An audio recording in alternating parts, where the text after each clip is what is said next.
আরব আমিরাতের বিপক্ষেও রুদ্ধশ্বাস ম্যাচ। রশিদ খান যেন চিন্তায় কালো হয়ে গেছেন। ভাগ্যিস আরব আমিরাতের একটা ভালো বোলার নেই যে এই ম্যাচটাকে বের করে দিবে।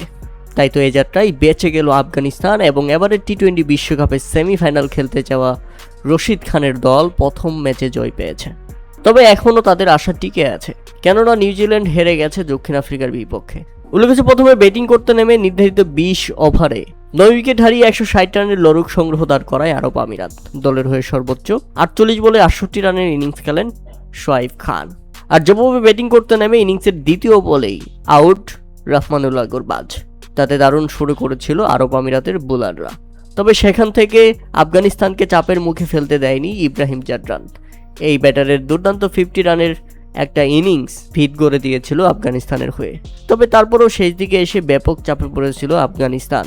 শেষ 18 বলে প্রয়োজন ছিল 28 রান এবং শেষ 16 বলে যখন 21 রান প্রয়োজন, এমন সময় আরেকটা উইকেট হারায় আফগানিস্তান। ফিরে যান সেট ব্যাটসম্যান দরবেশ রাসলি। এরপর শেষ 8 বলে যখন প্রয়োজন 14 রান, এমন সময় একটি ছক্কা হাঁকিয়ে ম্যাচটাকে বের করে দেন আজমতুল্লাহ উমর যায়। আর তখন যেন দেহে প্রাণ ফিরে আসে রশিদ খানের। এরপর শেষ পর্যন্ত আফগানিস্তান 5 উইকেটের দারুণ জয় তুলে নিয়েছে। এটাই এবারে টি-20 বিশ্বকাপে তাদের প্রথম জয়। অথচ দলটি সেমিফাইনাল খেলবে এমন প্রত্যাশা নিয়েই শুরু থেকে আলোচনার শেষ নেই। তবে যাই হোক, এখনও আশা ফুরায়নি।